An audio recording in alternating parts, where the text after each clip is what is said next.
19 constructor rectangle. We want to add the following constructor to our rectangle class that we did in the previous example. Our class is going to look something like this. And what we want to do is it constructs a new rectangle whose top left corner is specified by the given point and with the given width and height.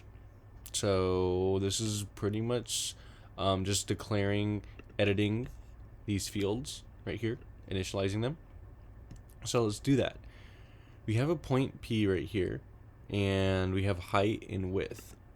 So if we look at this, we have height and width, and then we have two private variables x and y. So we want this dot x to be equal to our p dot x, and maybe this is p dot get x because we aren't allowed to access private fields. So we have p dot get x, and then we have this dot y is equal to p dot get y.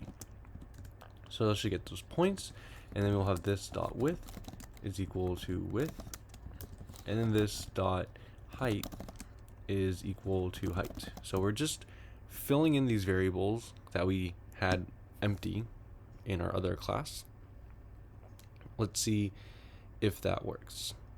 So we're going to be running our tests, and we've passed 3 out of 3. So this is the code for this exercise 8.19 constructor rectangle.